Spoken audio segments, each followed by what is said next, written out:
Along the olive-covered hills of Ithaca, a cloaked traveler moves with purpose, carrying the quiet will of the gods toward a troubled kingdom. Inside the great hall, the empty throne of Odysseus keeps silent watch, its firelit shadows stretching across a land waiting for its king. High above the wine-dark sea, Telemachus searches the horizon, unaware that destiny has already begun to stir around him. For out beyond Ithaca's shores, clouds gather, swirling with the shape of a power older than men, a warning written across the sky itself. In the Megaron, the suitors feast and whisper, believing the throne unguarded, never seeing the goddess who stands beside the boy, guiding his first step toward courage. Before ships sail, before storms break, the legend begins here in Ithaca. This is the Odyssey, Part 1. Book 1. The Council of the Gods and Athena visits Telemachus. The gods in council, Minerva's visit to Ithaca, the challenge from Telemachus to the suitors. Tell me, O Muse, of that ingenious hero who traveled far and wide after he had sacked the famous town of Troy. Many cities did he visit, and many were the nations with whose manners and customs he was acquainted. Moreover, he suffered much by sea while trying to save his own life and bring his men safely home. But do what he might, he could not save his men, for they perished through their own sheer folly in eating the cattle of the sun god Hyperion. So the god prevented them from ever reaching home. Tell me, too, about all these things, O daughter of Jove, from whatsoever source you may know them. So now all who escaped death in battle or by shipwreck had got safely home except Ulysses, and he, though he was longing to return to his wife and country, was detained by the goddess Calypso, who had got him into a large cave and wanted to marry him. But as years went by, there came a time when the gods settled that he should go back to Ithaca. Even then, however, when he was among his own people, his troubles were not yet over. Nevertheless, all the gods had now begun to pity him except Neptune, who still persecuted him without ceasing and would not let him get home. Now Neptune had gone off to the Ethiopians, who are at the world's end and lie in two halves, the one looking west and the other east. One, he had gone there to accept a hecatomb of sheep and oxen and was enjoying himself at his festival. But the other gods met in the house of Olympian Jove, and the sire of gods and men spoke first. At that moment he was thinking of Aegisthus, who had been killed by Agamemnon's son Orestes. So he said to the other gods, See now, how men lay blame upon us gods for what is after all nothing but their own folly. Look at Aegisthus. He must needs make love to Agamemnon's wife unrighteously and then kill Agamemnon, though he knew it would be the death of him. For I sent Mercury to warn him not to do either of these things, inasmuch as Orestes would be sure to take his revenge when he grew up and wanted to return home. Mercury told him this in all good will, but he would not listen, and now he is paid for everything in full. Then Minerva said, Father, son of Saturn, king of kings, it served Aegisthus right, and so it would anyone else who does as he did. But Aegisthus is neither here nor there. It is for Ulysses that my heart bleeds when I think of his sufferings in that lonely sea-girt island, far away, poor man, from all his friends.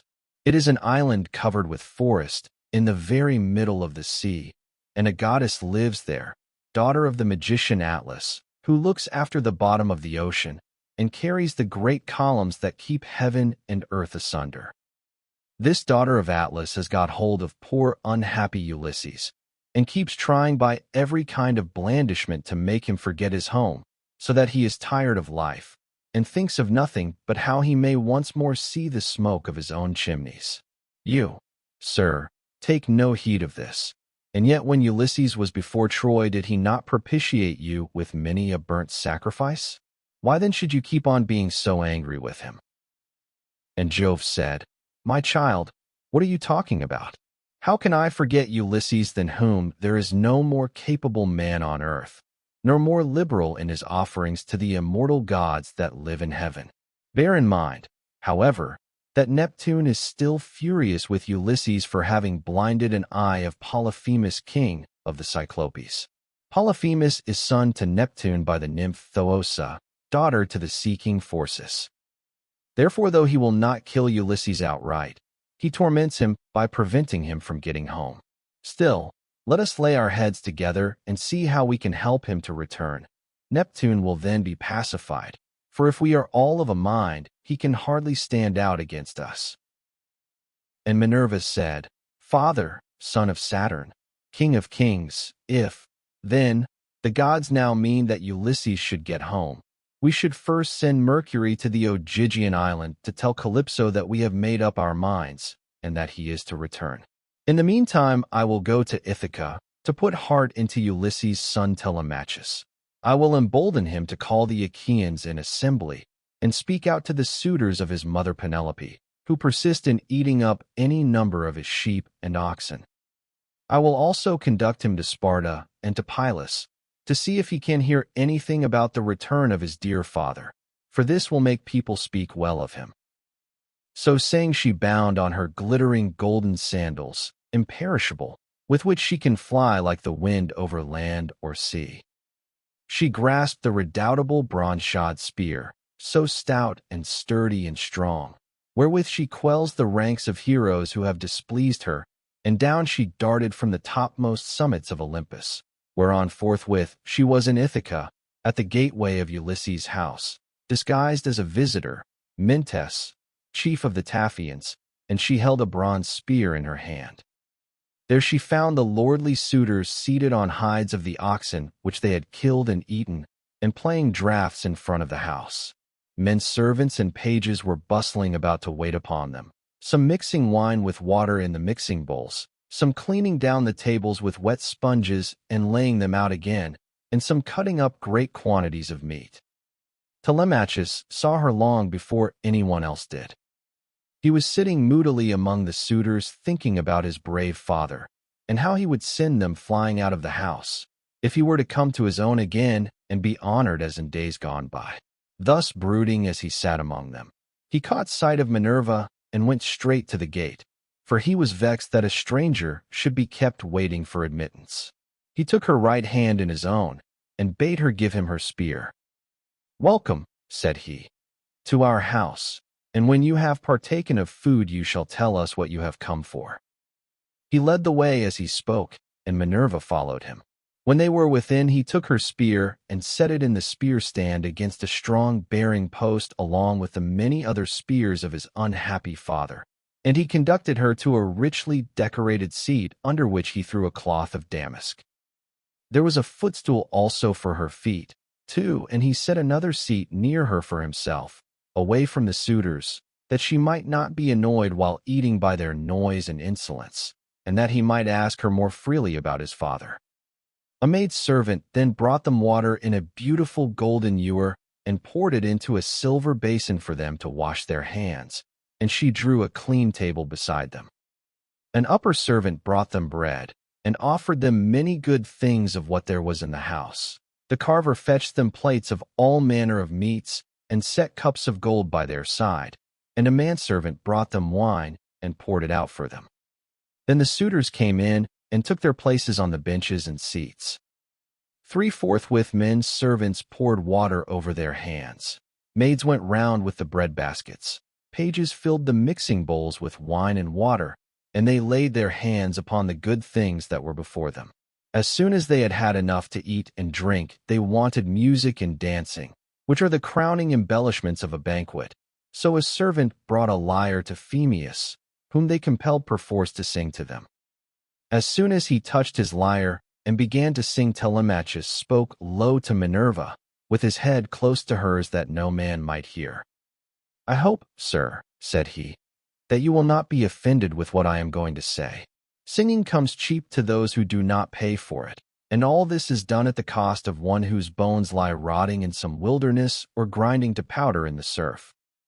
If these men were to see my father come back to Ithaca, they would pray for longer legs rather than a longer purse, for money would not serve them. But he, alas, has fallen on an ill fate, and even when people do sometimes say that he is coming, we no longer heed them. We shall never see him again. And now, sir, tell me and tell me true, who you are and where you come from. Tell me of your town and parents, what manner of ship you came in, how your crew brought you to Ithaca, and of what nation they declared themselves to be, for you cannot have come by land. Tell me also truly, for I want to know, are you a stranger to this house, or have you been here in my father's time? In the old days we had many visitors, for my father went about much himself. And Minerva answered, I will tell you truly and particularly all about it. I am Mentes, son of Anchialus, and I am king of the Taphians. I have come here with my ship and crew, on a voyage to men of a foreign tongue, being bound for Temesa, for with a cargo of iron, and I shall bring back copper.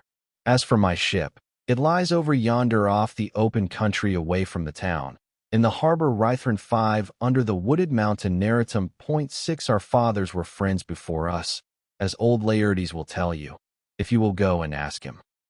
They say, however, that he never comes to town now, and lives by himself in the country, faring hardly, with an old woman to look after him and get his dinner for him, when he comes in tired from pottering about his vineyard.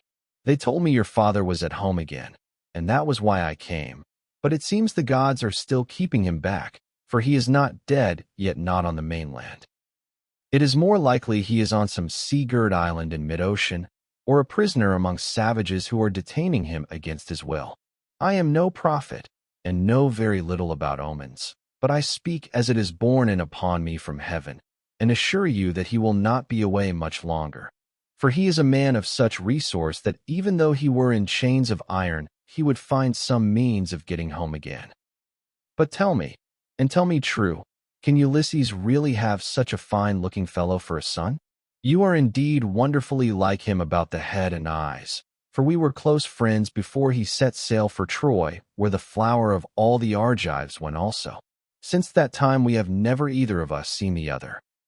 My mother, answered Telemachus, tells me I am son to Ulysses, but it is a wise child that knows his own father.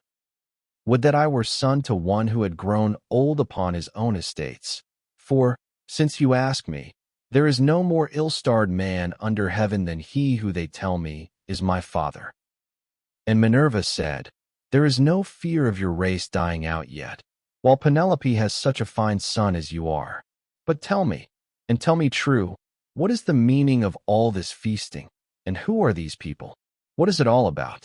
Have you some banquet, or is there a wedding in the family? For no one seems to be bringing any provisions of his own, and the guests, how atrociously they are behaving, what riot they make over the whole house. It is enough to disgust any respectable person who comes near them.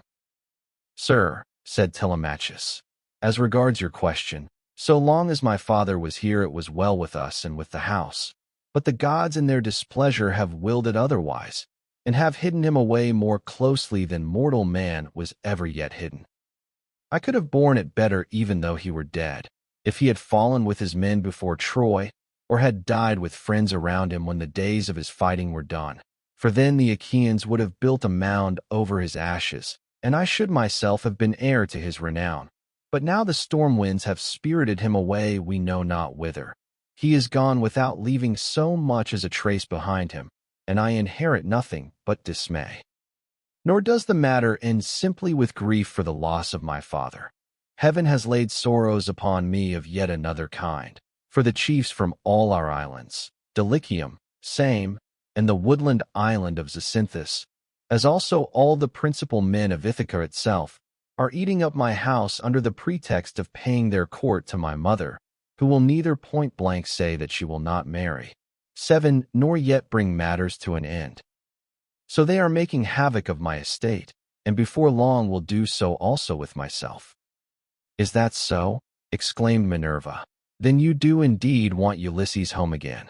Give him his helmet, shield, and a couple of lances, and if he is the man he was when I first knew him in our house, drinking and making merry, he would soon lay his hands about these rascally suitors, were he to stand once more upon his own threshold.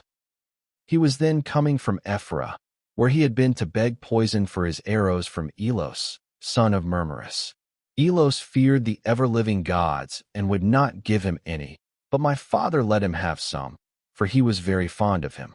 If Ulysses is the man, he then was, these suitors will have a short shrift and a sorry wedding. But there, it rests with heaven to determine whether he is to return and take his revenge in his own house or no. I would, however, urge you to set about trying to get rid of these suitors at once. Take my advice. Call the Achaean heroes in assembly tomorrow morning. Lay your case before them, and call heaven to bear you witness. Bid the suitors take themselves off, each to his own place. And if your mother's mind is set on marrying again, let her go back to her father, who will find her a husband and provide her with all the marriage gifts that so dear a daughter may expect. As for yourself, let me prevail upon you to take the best ship you can get, with a crew of 20 men, and go in quest of your father, who has so long been missing. Someone may tell you something, and people often hear things in this way, some heaven-sent message may direct you. First go to Pylos and ask Nestor. Thence go on to Sparta and visit Menelaus, for he got home last of all the Achaeans. If you hear that your father is alive and on his way home, you can put up with the waste these suitors will make for yet another 12 months. If on the other hand you hear of his death, come home at once, celebrate his funeral rites with all due pomp, build a barrow to his memory, and make your mother marry again. Then, having done all this, think it well over in your mind how, by fair means or foul, you may kill these suitors in your own house. You are too old to plead infancy any longer. Have you not heard how people are singing Orestes' praises for having killed his father's murderer Odysseus? You are a fine, smart-looking fellow. Show your mettle, then, and make yourself a name in story. Now, however, I must go back to my ship and to my crew, who will be impatient if I keep them waiting longer. Think the matter over for yourself, and remember what I have said to you. Sir, answered Telemachus, it has been very kind of you to talk to me in this way, as though I were your own son, and I will do all you tell me. I know you want to be getting on with your voyage, but stay a little longer till you have taken a bath and refreshed yourself. I will then give you a present, and you shall go on your way rejoicing. I will give you one of great beauty and value, a keepsake such as only dear friends give to one another. Minerva answered, do not try to keep me, for I would be on my way at once. As for any present you may be disposed to make me, keep it till I come again, and I will take it home with me. You shall give me a very good one, and I will give you one of no less value in return. With these words she flew away like a bird into the air, but she had given Telemachus courage, and had made him think more than ever about his father. He felt the change, wondered at it, and knew that the stranger had been a god, so he went straight to where the suitors were sitting. Phemius was still singing, and his hearers sat wrapped in silence as he told the sad tale of the return from Troy, and the ills Minerva had laid upon the Achaeans. Penelope, daughter of Icarius, heard his song from her room upstairs, and came down by the great staircase, not alone, but attended by 2 of her handmaids. When she reached the suitors, she stood by one of the bearing posts that supported the roof of the cloister's aid, with a staid maiden on either side of her.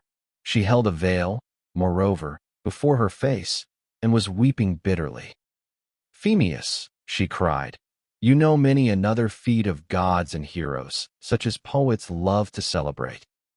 Sing the suitors some one of these, and let them drink their wine in silence. But cease this sad tale, for it breaks my sorrowful heart, and reminds me of my lost husband whom I mourn ever without ceasing, and whose name was great over all Hellas and Middle Argos. 9. Mother, answered Telemachus, let the bard sing what he has a mind to. Bards do not make the ills they sing of.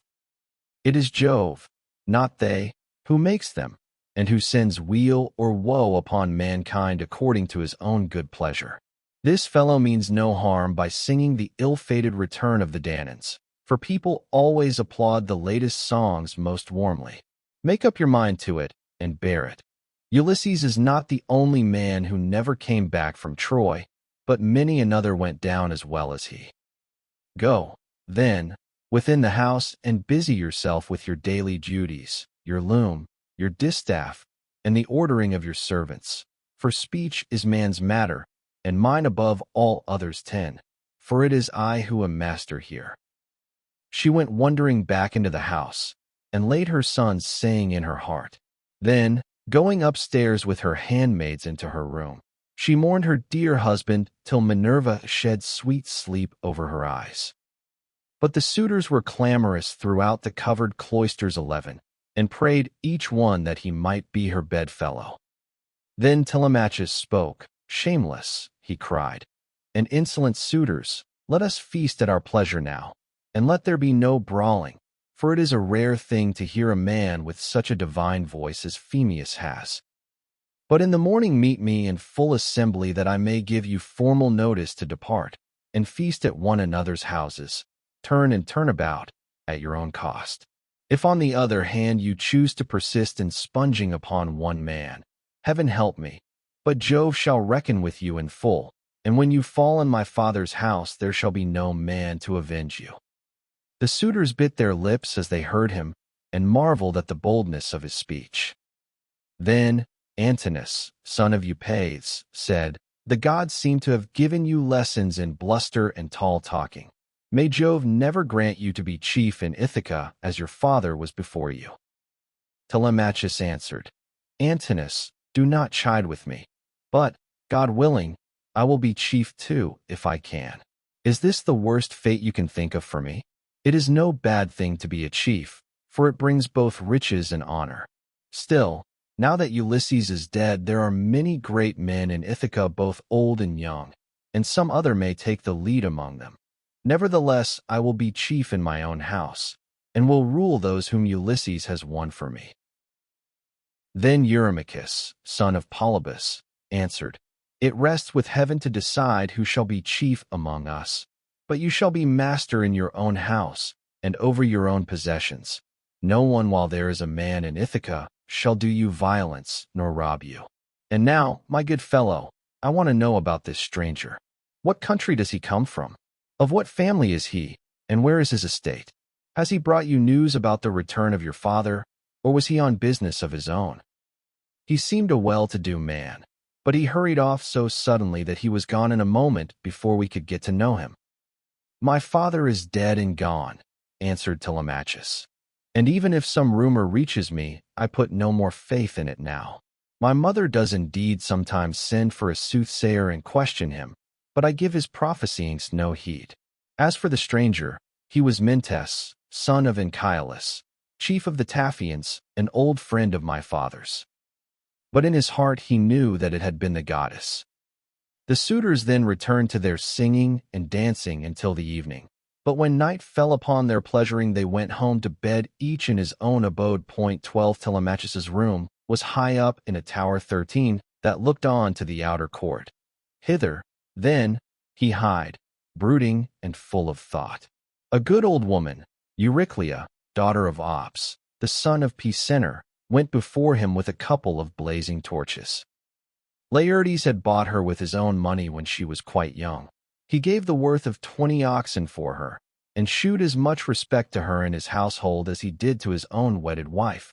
But he did not take her to his bed, for he feared his wife's resentment. 14 She it was who now lighted Telemachus to his room, and she loved him better than any of the other women in the house did, for she had nursed him when he was a baby. He opened the door of his bedroom, and sat down upon the bed. As he took off his shirt 15, he gave it to the good old woman, who folded it tidily up, and hung it for him over a peg by his bedside, after which she went out, pulled the door to by a silver catch, and drew the bolt home by means of the strap. 16 But Telemachus, as he lay covered with a woolen fleece, kept thinking all night through of his intended voyage and of the counsel that Minerva had given him. Book 2. Telemachus stands against the suitors. Assembly of the people of Ithaca. Speeches of Telemachus and of the suitors. Telemachus makes his preparations and starts for Pylos with Minerva disguised as Mentor. Now when the child of morning, rosy-fingered dawn, appeared, Telemachus rose and dressed himself. He bound his sandals on to his comely feet, girded his sword about his shoulder, and left his room looking like an immortal god. He at once sent the criers round to call the people in assembly, So they called them, and the people gathered thereon. Then, when they were got together, he went to the place of assembly spear in hand, not alone, for his 2 hounds went with him. Minerva endowed him with a presence of such divine comeliness that all marveled at him as he went by. And when he took his place in his father's seat, even the oldest counselors made way for him. Odysseus, a man bent double with age and of infinite experience, was the first to speak. His son Anaphis had gone with Ulysses to Ilius, land of noble steeds, but the savage Cyclops had killed him when they were all shut up in the cave, and had cooked his last dinner for him. 17. He had 3 sons left, of whom 2 still worked on their father's land, while the third, Eurynomus, was one of the suitors. Nevertheless, their father could not get over the loss of Antiphus, and was still weeping for him when he began his speech. Men of Ithaca, he said, hear my words. From the day Ulysses left us, there has been no meeting of our counselors until now. Who then can it be, whether old or young, that finds it so necessary to convene us? Has he got wind of some host approaching, and does he wish to warn us? Or would he speak upon some other matter of public moment? I am sure he is an excellent person, and I hope Jove will grant him his heart's desire. Telemachus took this speech as of good omen and rose at once, for he was bursting with what he had to say. He stood in the middle of the assembly, and the good herald Pisenner brought him his staff. Then, turning to Odysseus, Sir, said he, it is I, as you will shortly learn, who have convened you, for it is I who am the most aggrieved. I have not got wind of any host approaching about which I would warn you, nor is there any matter of public moment on which I would speak. My grievance is purely personal, and turns on 2 great misfortunes which have fallen upon my house. The first of these is the loss of my excellent father, who was chief among all you here present, and was like a father to every one of you. The second is much more serious, and ere long will be the utter ruin of my estate. The sons of all the chief men among you are pestering my mother to marry them against her will. They are afraid to go to her father Icarius, asking him to choose the one he likes best, and to provide marriage gifts for his daughter. But day by day they keep hanging about my father's house, sacrificing our oxen, sheep, and fat goats for their banquets, and never giving so much as a thought to the quantity of wine they drink. No estate can stand such recklessness. We have now no Ulysses to ward off harm from our doors, and I cannot hold my own against them. I shall never all my days be as good a man as he was. Still I would indeed defend myself if I had power to do so, for I cannot stand such treatment any longer. My house is being disgraced and ruined. Have respect, therefore, to your own consciences and to public opinion. Fear, too, the wrath of heaven, lest the gods should be displeased and turn upon you. I pray you by Jove and Themis, who is the beginning and the end of counsels, do not hold back, my friends, and leave me single-handed. 18. Unless it be that my brave father Ulysses did some wrong to the Achaeans which you would now avenge on me, by aiding and abetting these suitors. Moreover, if I am to be eaten out of house and home at all, I had rather you did the eating yourselves, for I could then take action against you to some purpose, and serve you with notices from house to house till I got paid in full, whereas now I have no remedy. 19. With this Telemachus dashed his staff to the ground and burst into tears. Every one was very sorry for him, but they all sat still, and no one ventured to make him an angry answer, save only Antinous, who spoke thus. Telemachus, insolent braggart that you are, how dare you try to throw the blame upon us suitors? It is your mother's fault, not ours, for she is a very artful woman. This 3 years past, and close on 4, she had been driving us out of our minds, by encouraging each one of us, and sending him messages without meaning one word of what she says. And then there was that other trick she played us. She set up a great tambour frame in her room, and began to work on an enormous piece of fine needlework. Sweethearts, said she, Ulysses is indeed dead. Still do not press me to marry again immediately, wait. For I would not have skill in needlework perish unrecorded. till I have completed a pall for the hero Laertes, to be in readiness against the time when death shall take him. He is very rich, and the women of the place will talk if he is laid out without a pall." This was what she said, and we assented, whereon we could see her working on her great web all day long, but at night she would unpick the stitches again by torchlight. She fooled us in this way for 3 years, and we never found her out. But as time wore on, and she was now in her 4th year, one of her maids who knew what she was doing told us, and we caught her in the act of undoing her work, so she had to finish it whether she would or no. The suitors, therefore, make you this answer, that both you and the Achaeans may understand. Send your mother away, and bid her marry the man of her own and of her father's choice. For I do not know what will happen if she goes on plaguing us much longer with the airs she gives herself on the score of the accomplishments Minerva has taught her, and because she is so clever. We never yet heard of such a woman. We know all about Tyro, Alcmena, Mycene, and the famous women of old, but they were nothing to your mother, any one of them. It was not fair of her to treat us in that way, and as long as she continues in the mind with which heaven has now endowed her, so long shall we go on eating up your estate, and I do not see why she should change, for she gets all the honor and glory, and it is you who pay for it, not she. Understand, then, that we will not go back to our lands, neither here nor elsewhere, till she has made her choice and married some one or other of us." Telemachus answered, "Antinous, how can I drive the mother who bore me from my father's house?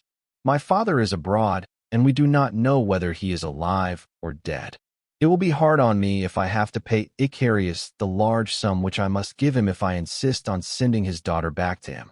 Not only will he deal rigorously with me, but heaven will also punish me, for my mother when she leaves the house will call on the Erinyes to avenge her. Besides, it would not be a creditable thing to do, and I will have nothing to say to it. If you choose to take offense at this, leave the house and feast elsewhere at one another's houses at your own cost, turn and turn about. If, on the other hand, you elect to persist in sponging upon one man, heaven help me, but Jove shall reckon with you in full, and when you fall in my father's house there shall be no man to avenge you." As he spoke, Jove sent 2 eagles from the top of the mountain, and they flew on and on with the wind, sailing side by side in their own lordly flight. When they were right over the middle of the assembly, they wheeled and circled about, beating the air with their wings and glaring death into the eyes of them that were below. Then, fighting fiercely and tearing at one another, they flew off towards the right over the town. The people wondered as they saw them, and asked each other what all this might be, whereon Halitherses, who was the best prophet and reader of omens among them, spoke to them plainly and in all honesty, saying, "Hear me, men of Ithaca, and I speak more particularly to the suitors, for I see mischief brewing for them. Ulysses is not going to be away much longer.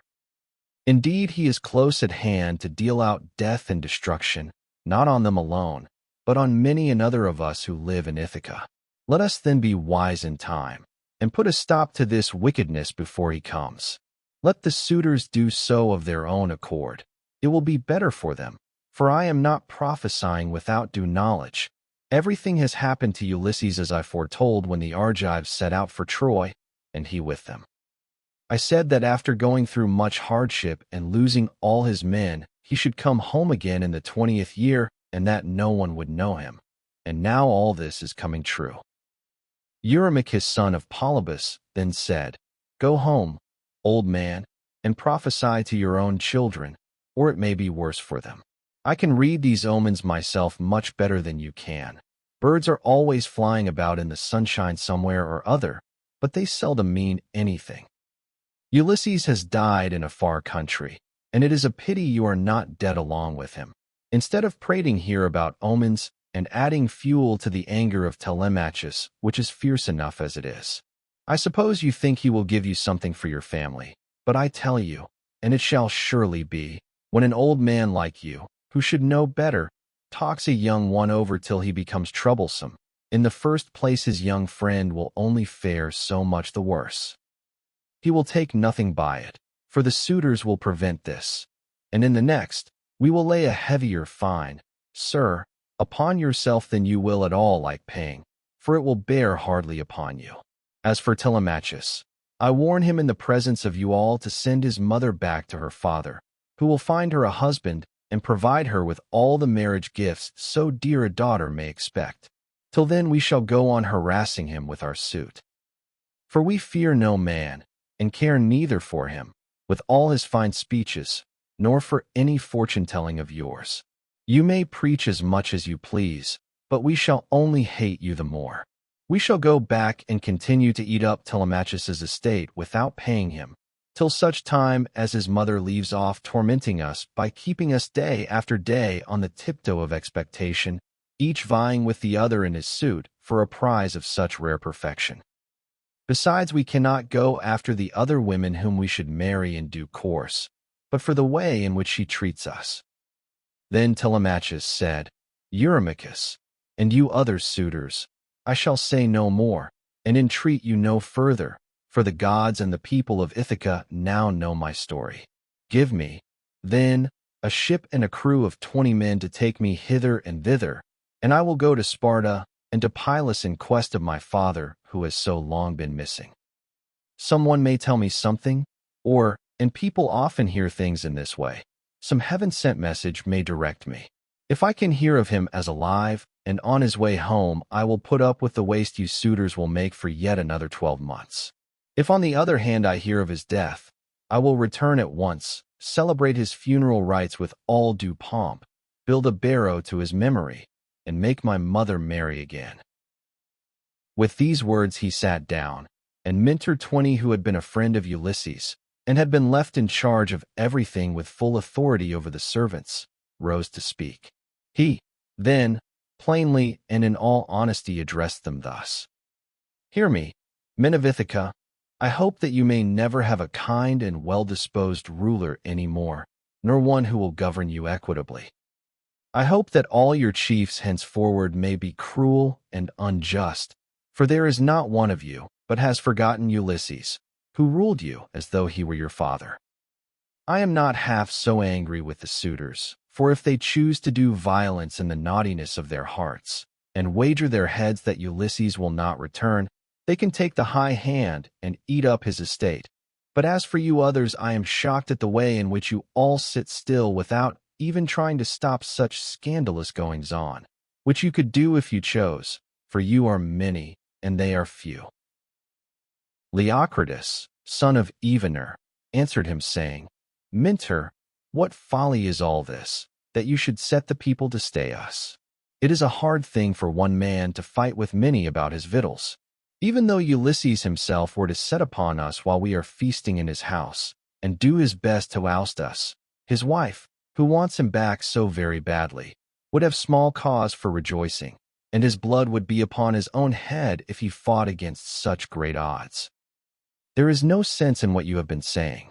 Now, therefore, do you people go about your business, and let his father's old friends, Mentor and Halitherses, speed this boy on his journey, if he goes at all, which I do not think he will, for he is more likely to stay where he is till some one comes and tells him something.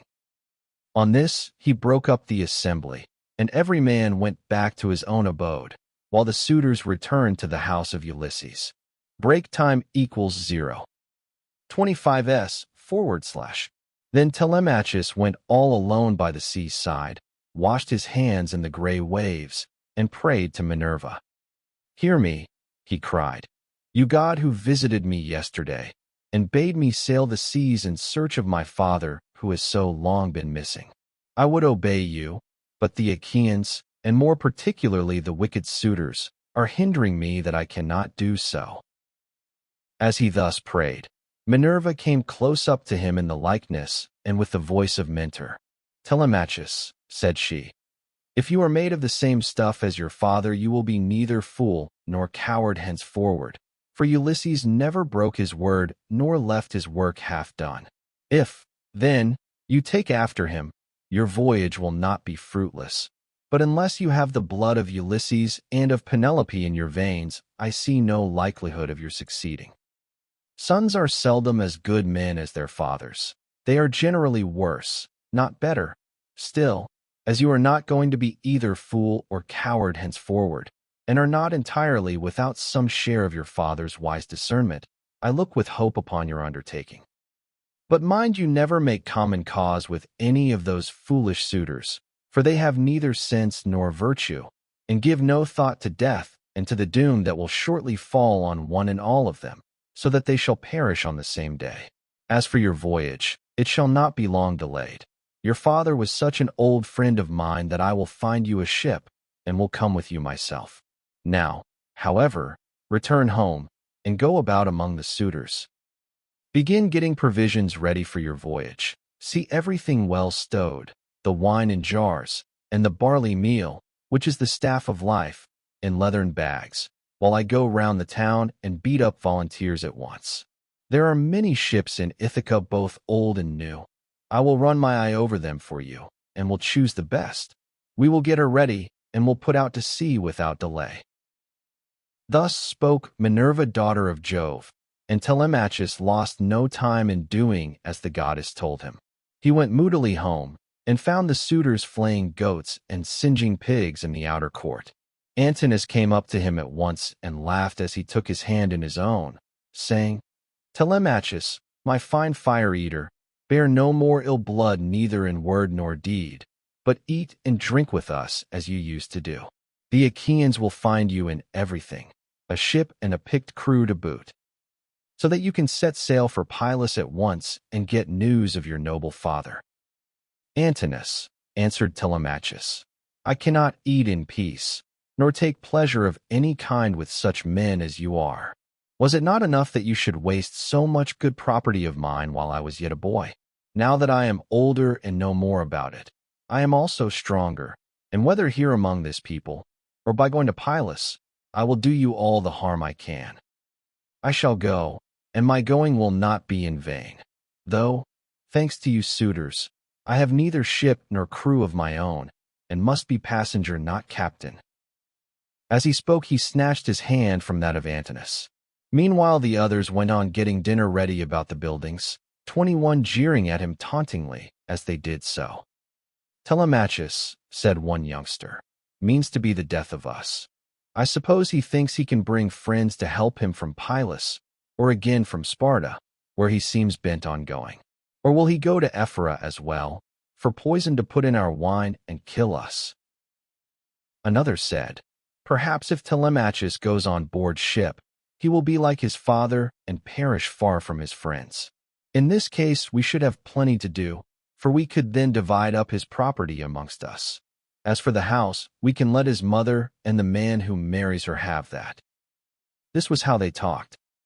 But Telemachus went down into the lofty and spacious storeroom, where his father's treasure of gold and bronze lay heaped up upon the floor, and where the linen and spare clothes were kept in open chests. Here, too, there was a store of fragrant olive oil, while casks of old, well-ripened wine, unblended and fit for a god to drink, were ranged against the wall in case Ulysses should come home again after all. The room was closed with well-made doors opening in the middle. Moreover, the faithful old housekeeper Euryclea, daughter of Ops the son of Pisenor, was in charge of everything both night and day. Telemachus called her to the storeroom and said, Nurse, draw me off some of the best wine you have, after what you are keeping for my father's own drinking, in case, poor man, he should escape death and find his way home again after all. Let me have 12 jars, and see that they all have lids. Also fill me some well-sewn leathern bags with barley meal, about 20 measures in all. Get these things put together at once, and say nothing about it. I will take everything away this evening as soon as my mother has gone upstairs for the night. I am going to Sparta and to Pylos to see if I can hear anything about the return of my dear father. When Euryclea heard this, she began to cry, and spoke fondly to him, saying, My dear child, whatever can have put such notion as that into your head? Where in the world do you want to go to? You, who are the one hope of the house. Your poor father is dead and gone in some foreign country, nobody knows where. and as soon as your back is turned, these wicked ones here will be scheming to get you put out of the way, and will share all your possessions among themselves. Stay where you are among your own people, and do not go wandering and worrying your life out on the barren ocean." "Fear not, nurse," answered Telemachus. "My scheme is not without heaven's sanction, but swear that you will say nothing about all this to my mother, till I have been away some 10 or 12 days, unless she hears of my having gone, and asks you, for I do not want her to spoil her beauty by crying."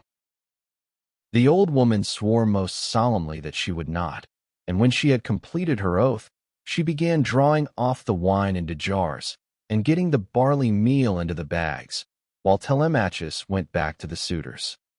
Then Minerva bethought her of another matter. She took his shape, and went round the town to each one of the crew, telling them to meet at the ship by sundown.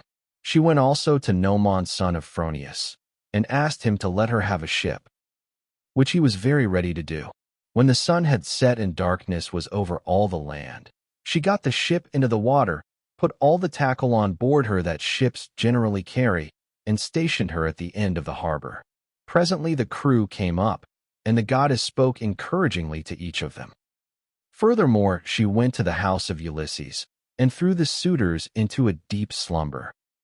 She caused their drink to fuddle them, and made them drop their cups from their hands, so that instead of sitting over their wine, they went back into the town to sleep, with their eyes heavy and full of drowsiness. Then she took the form and voice of Mentor, and called Telemachus to come outside. "Telemachus," said she, "the men are on board and at their oars, waiting for you to give your orders. So make haste, and let us be off." On this she led the way, while Telemachus followed in her steps. When they got to the ship, they found the crew waiting by the water's side, and Telemachus said, "Now, my men, help me to get the stores on board. They are all put together in the cloister, and my mother does not know anything about it, nor any of the maid's servants except one." With these words he led the way, and the others followed after. When they had brought the things as he told them, Telemachus went on board, Minerva going before him and taking her seat in the stern of the vessel, while Telemachus sat beside her. Then the men loosed the hawsers and took their places on the benches. Minerva sent them a fair wind from the west, 22, that whistled over the deep blue waves, 23, whereon Telemachus told them to catch hold of the ropes and hoist sail, and they did as he told them. They set the mast in its socket in the cross plank, raised it, and made it fast with the forestays. Then they hoisted their white sails aloft with ropes of twisted ox hide. As the sail bellied out with the wind, the ship flew through the deep blue water, and the foam hissed against her bows as she sped onward. Then they made all fast throughout the ship, filled the mixing bowls to the brim, and made drink offerings to the immortal gods that are from everlasting, but more particularly to the gray-eyed daughter of Jove. Thus, then, the ship sped on her way through the watches of the night from dark till dawn. Book 3. Telemachus seeks his father in Pylos. Telemachus visits Nestor at Pylos. But as the sun was rising from the fair sea 24 into the firmament of heaven to shed light on mortals and immortals, they reached Pylos, the city of Neleus. Now the people of Pylos were gathered on the seashore to offer sacrifice of black bulls to Neptune, lord of the earthquake. There were 9 guilds with 500 men in each, and there were 9 bulls to each guild. As they were eating the inward meats 25 and burning the thigh bones on the embers, in the name of Neptune, Telemachus and his crew arrived, furled their sails, brought their ship to anchor, and went ashore. Minerva led the way, and Telemachus followed her. Presently she said, "Telemachus, you must not be in the least shy or nervous. You have taken this voyage to try and find out where your father is buried and how he came by his end. So go straight up to Nestor that we may see what he has got to tell us. Beg of him to speak the truth, and he will tell no lies, for he is an excellent person." "But how, Mentor," replied Telemachus, "dare I go up to Nestor, and how am I to address him? I have never yet been used to holding long conversations with people, and am ashamed to begin questioning one who is so much older than myself. Some things, Telemachus, answered Minerva, will be suggested to you by your own instinct, and heaven will prompt you further, for I am assured that the gods have been with you from the time of your birth until now. She then went quickly on, and Telemachus followed in her steps till they reached the place where the guilds of the Pylian people were assembled. There they found Nestor sitting with his sons, while his company round him were busy getting dinner ready, and putting pieces of meat on to the spits 26, while other pieces were cooking. When they saw the strangers, they crowded round them, took them by the hand, and bade them take their places. Nestor's son Pisistratus at once offered his hand to each of them, and seated them on some soft sheepskins that were lying on the sands near his father and his brother Thrasymedes. Then he gave them their portions of the inward meats and poured wine for them into a golden cup, handing it to Minerva first, and saluting her at the same time. "Offer a prayer, sir," said he, "to King Neptune, for it is his feast that you are joining. When you have duly prayed and made your drink offering, pass the cup to your friend that he may do so also. I doubt not that he too lifts his hands in prayer, for man cannot live without God in the world. Still he is younger than you are, and is much of an age with myself, so I will give you the precedence." As he spoke, he handed her the cup. Minerva thought it very right and proper of him to have given it to herself first. 27. She accordingly began praying heartily to Neptune. "O thou," she cried, "that encirclest the earth, vouchsafe to grant the prayers of thy servants that call upon thee. More especially we pray thee send down thy grace on Nestor and on his sons.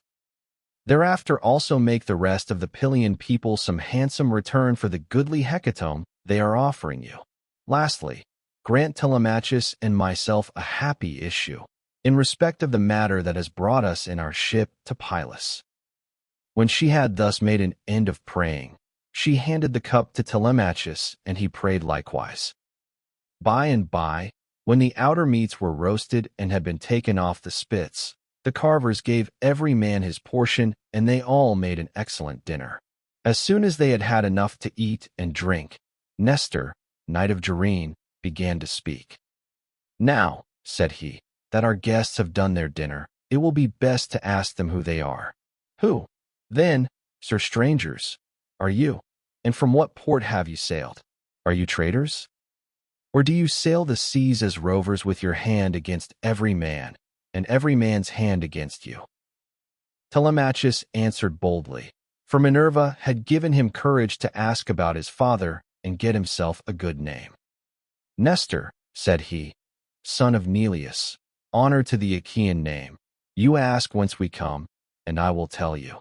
We come from Ithaca under Narration, 28, and the matter about which I would speak is of private, not public import. I seek news of my unhappy father Ulysses, who is said to have sacked the town of Troy in company with yourself. We know what fate befell each one of the other heroes who fought at Troy, but as regards Ulysses, heaven has hidden from us the knowledge even that he is dead at all, for no one can certify us in what place he perished, nor say whether he fell in battle on the mainland, or was lost at sea amid the waves of Amphitrite. Therefore I am suppliant at your knees, if haply you may be pleased to tell me of his melancholy end, whether you saw it with your own eyes, or heard it from some other traveler, for he was a man born to trouble. Do not soften things out of any pity for me, but tell me in all plainness exactly what you saw. If my brave father Ulysses ever did you loyal service, either by word or deed, when you Achaeans were harassed among the Trojans, bear it in mind now as in my favor, and tell me truly all." "My friend," answered Nestor, "you recall a time of much sorrow to my mind, for the brave Achaeans suffered much both at sea, while privateering under Achilles, and when fighting before the great city of King Priam. Our best men, all of them, fell there: Ajax, Achilles, Patroclus, peer of gods in council, and my own dear son Antilochus, a man singularly fleet of foot and in fight valiant. But we suffered much more than this. What mortal tongue indeed could tell the whole story? Though you were to stay here and question me for 5 years, or even 6, I could not tell you all that the Achaeans suffered, and you would turn homeward weary of my tale before it ended. 9 long years did we try every kind of stratagem, but the hand of heaven was against us. During all this time there was no one who could compare with your father in subtlety. If indeed you are his son, I can hardly believe my eyes. And you talk just like him too. No one would say that people of such different ages could speak so much alike. He and I never had any kind of difference from first to last, neither in camp nor council, but in singleness of heart and purpose we advised the Argives how all might be ordered for the best. When, however, we had sacked the city of Priam, and were setting sail in our ships as heaven had dispersed us, then Jove saw fit to vex the Argives on their homeward voyage. For they had not all been either wise or understanding, and hence many came to a bad end through the displeasure of Jove's daughter Minerva, who brought about a quarrel between the 2 sons of Atreus. The sons of Atreus called a meeting which was not as it should be, for it was sunset, and the Achaeans were heavy with wine. When they explained why they had called the people together, it seemed that Menelaus was for sailing homeward at once, and this displeased Agamemnon, who thought that we should wait till we had offered hecatombs to appease the anger of Minerva. Fool that he was! He might have known that he would not prevail with her, for when the gods have made up their minds, they do not change them lightly. So the 2 stood bandying hard words, whereon the Achaeans sprang to their feet with a cry that rent the air, and were of 2 minds as to what they should do. That night we rested and nursed our anger, for Jove was hatching mischief against us. But in the morning some of us drew our ships into the water and put our goods with our women on board, while the rest, about half in number, stayed behind with Agamemnon.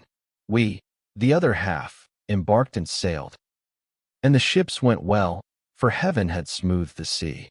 When we reached Tenedos, we offered sacrifices to the gods, for we were longing to get home. Cruel Jove, however, did not yet mean that we should do so, and raised a second quarrel, in the course of which some among us turned their ships back again, and sailed away under Ulysses to make their peace with Agamemnon.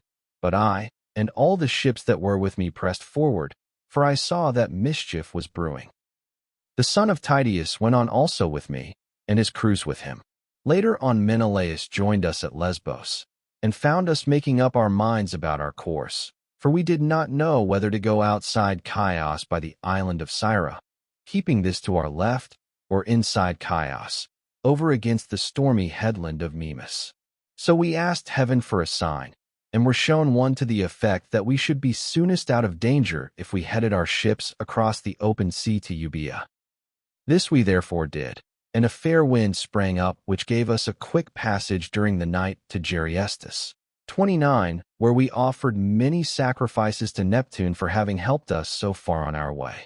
For days later Diomed and his men stationed their ships in Argos, but I held on for Pylos, and the wind never fell light from the day when heaven first made it fair for me. Therefore, my dear young friend, I returned without hearing anything about the others.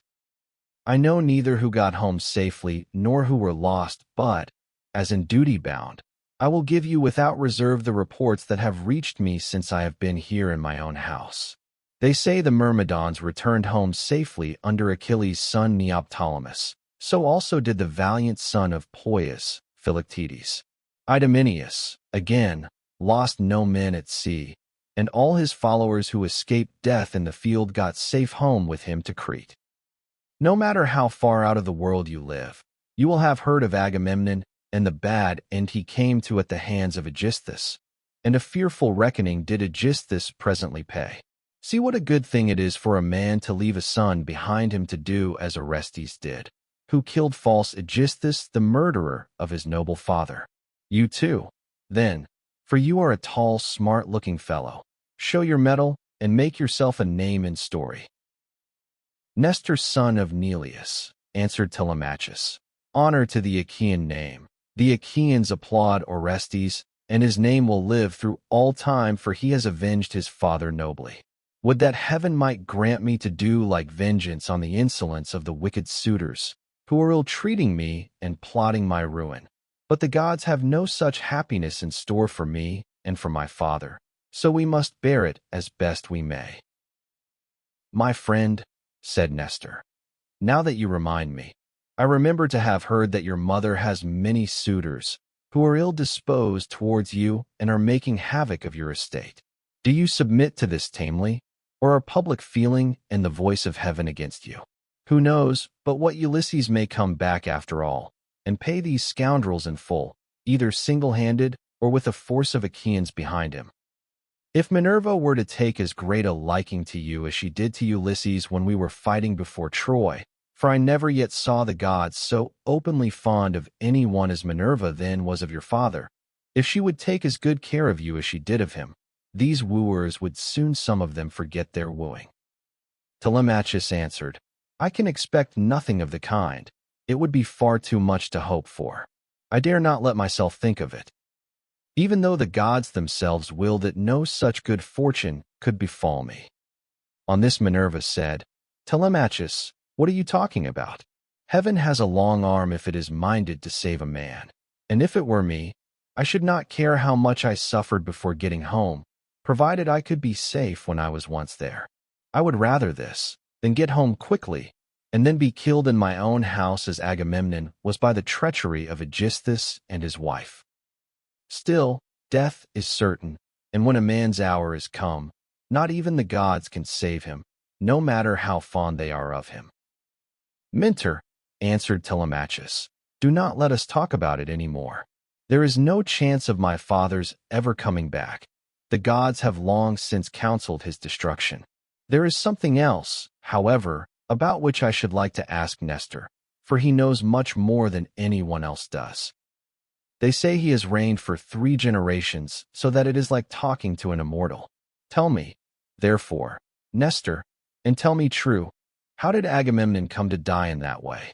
What was Menelaus doing? And how came false Aegisthus to kill so far better a man than himself? Was Menelaus away from Achaean Argos, voyaging elsewhither among mankind, that Aegisthus took heart and killed Agamemnon?"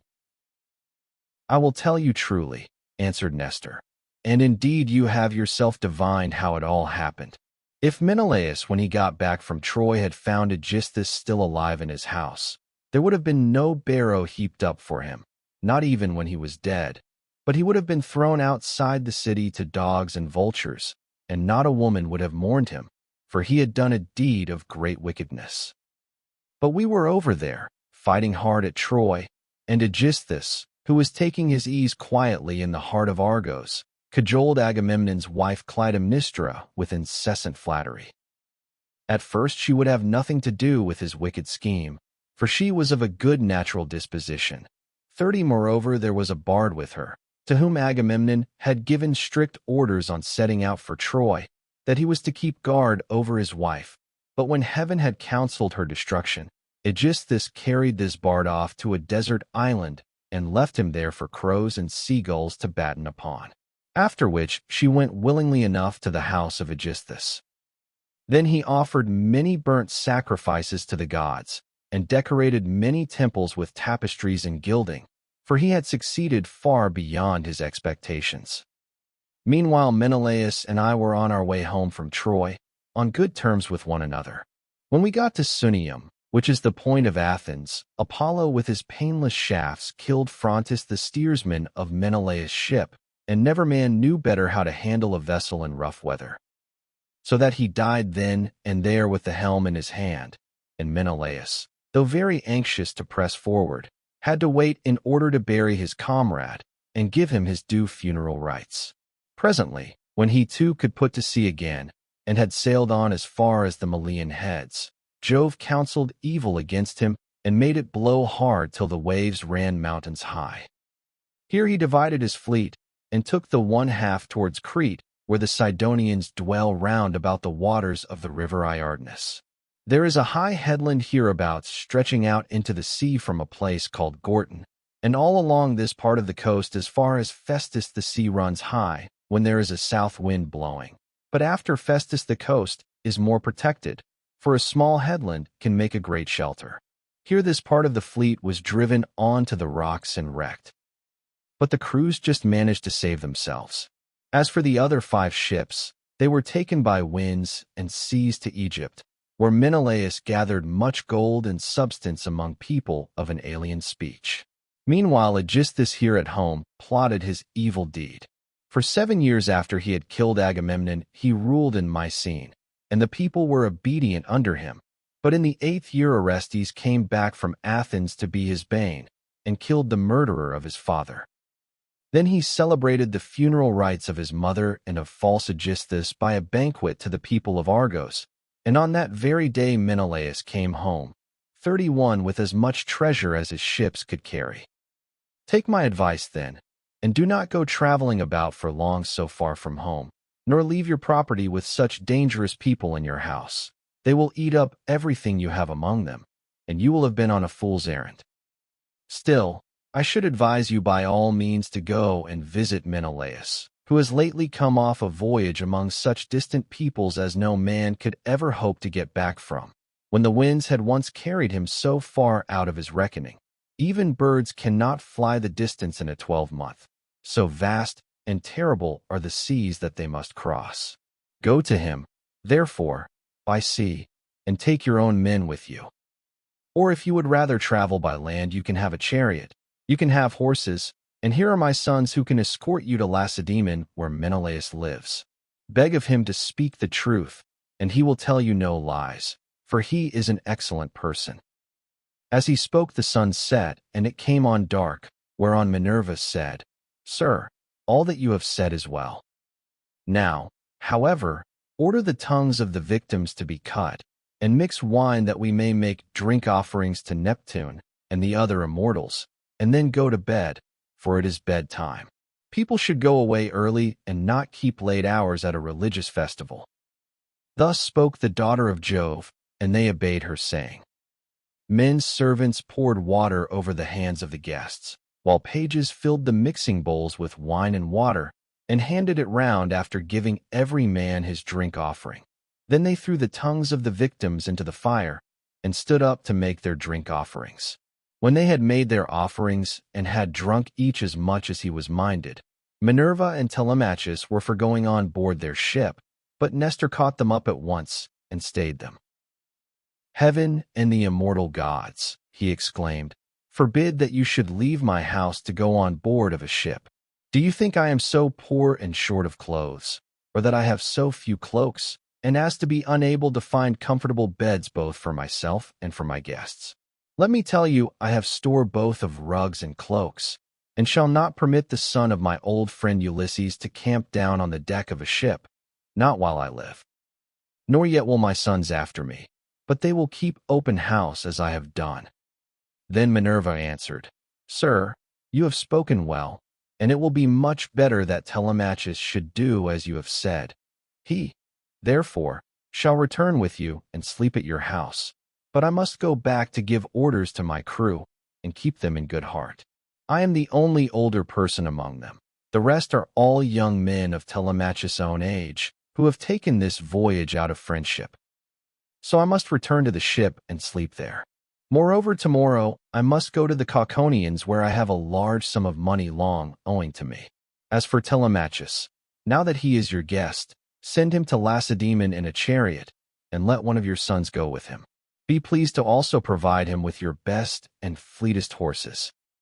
When she had thus spoken, she flew away in the form of an eagle, and all marveled as they beheld it. Nestor was astonished, and took Telemachus by the hand. My friend, said he, I see that you are going to be a great hero some day, since the gods wait upon you thus while you are still so young. This can have been none other of those who dwell in heaven than Jove's redoubtable daughter, the Trito-born, who shewed such favor towards your brave father among the Argives. Holy Queen, he continued, vouchsafe to send down thy grace upon myself, my good wife, and my children. In return, I will offer you in sacrifice a broad-browed heifer of a year old, unbroken, and never yet brought by man under the yoke. I will gild her horns, and will offer her up to you in sacrifice. Thus did he pray, and Minerva heard his prayer. He then led the way to his own house, followed by his sons and sons-in-law. When they had got there and had taken their places on the benches and seats, He mixed them a bowl of sweet wine that was 11 years old when the housekeeper took the lid off the jar that held it. As he mixed the wine, he prayed much and made drink offerings to Minerva, daughter of Aegis-bearing Jove. Then, when they had made their drink offerings and had drunk each as much as he was minded, the others went home to bed each in his own abode. But Nestor put Telemachus to sleep in the room that was over the gateway along with Pisistratus, who was the only unmarried son now left him. As for himself, he slept in an inner room of the house, with the queen his wife by his side. Now when the child of morning rosy-fingered dawn appeared, Nestor left his couch and took his seat on the benches of white and polished marble that stood in front of his house. Here aforetime sat Neleus, peer of gods in council, but he was now dead, and had gone to the house of Hades. So Nestor sat in his seat scepter in hand, as guardian of the public weal. His sons as they left their rooms gathered round him, Echephron, Stratius, Perseus, Aretus, and Thrasymedes. The sixth son was Pisistratus, and when Telemachus joined them, they made him sit with them. Nestor then addressed them. "My sons," said he, "make haste to do as I shall bid you. I wish first and foremost to propitiate the great goddess Minerva, who manifested herself visibly to me during yesterday's festivities. Go, then, one or other of you to the plain. Tell the stockman to look me out a heifer, and come on here with it at once. Another must go to Telemachus' ship, and invite all the crew, leaving 2 men only in charge of the vessel. Someone else will run and fetch Laerceus the goldsmith to gild the horns of the heifer. The rest, stay all of you where you are. Tell the maids in the house to prepare an excellent dinner, and to fetch seats and logs of wood for a burnt offering. Tell them also to bring me some clear spring water." On this they hurried off on their several errands. The heifer was brought in from the plain, and Telemachus's crew came from the ship. The goldsmith brought the anvil, hammer, and tongs, with which he worked his gold, and Minerva herself came to accept the sacrifice. Nestor gave out the gold, and the smith gilded the horns of the heifer that the goddess might have pleasure in their beauty. Then Stratius and Echephron brought her in by the horns. Aretus fetched water from the house in a ewer that had a flower pattern on it, and in his other hand he held a basket of barley meal. Sturdy Thrasymedes stood by with a sharp axe, ready to strike the heifer, while Perseus held a bucket. Then Nestor began with washing his hands and sprinkling the barley meal, and he offered many a prayer to Minerva as he threw a lock from the heifer's head upon the fire.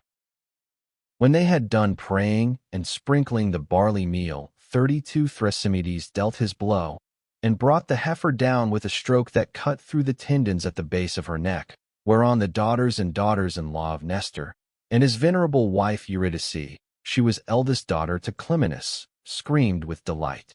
Then they lifted the heifer's head from off the ground, and Pisistratus cut her throat. When she had done bleeding and was quite dead, they cut her up. They cut out the thigh bones all in due course, wrapped them round in 2 layers of fat, and set some pieces of raw meat on the top of them. Then Nestor laid them upon the wood fire and poured wine over them, while the young men stood near him with 5-pronged spits in their hands.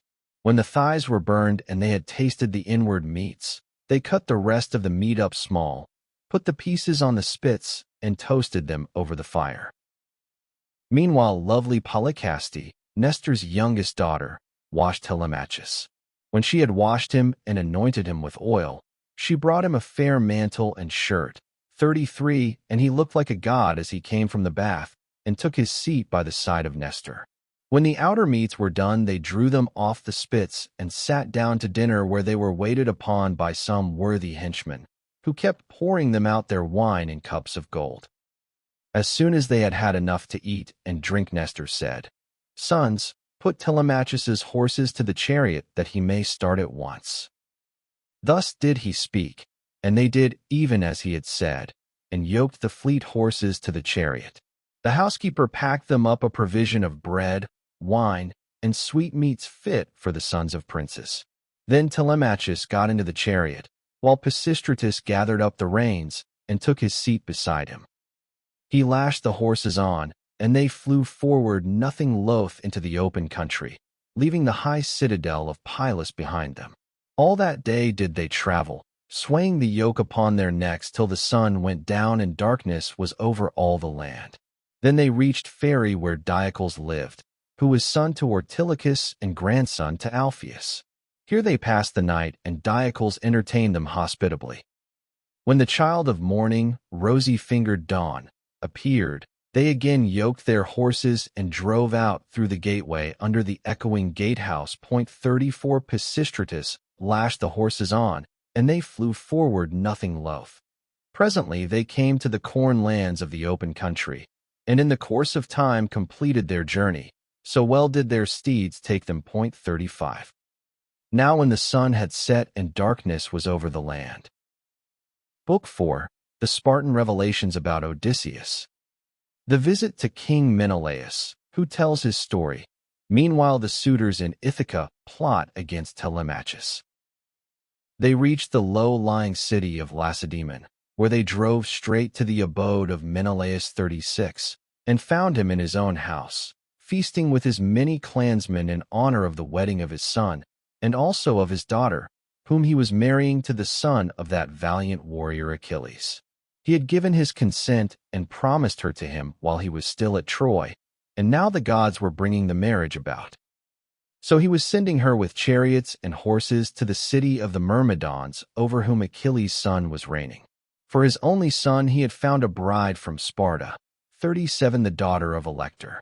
This son, Megapenthes, was born to him of a bondwoman, for heaven vouchsafed Helen no more children after she had borne Hermione, who was fair as golden Venus herself. So the neighbors and kinsmen of Menelaus were feasting and making merry in his house.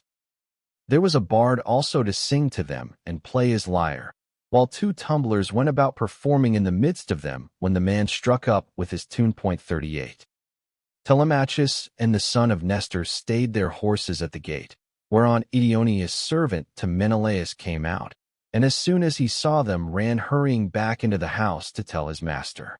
He went close up to him and said, "Menelaus, there are some strangers come here, 2 men, who look like sons of Jove. What are we to do? Shall we take their horses out, or tell them to find friends elsewhere as they best can?"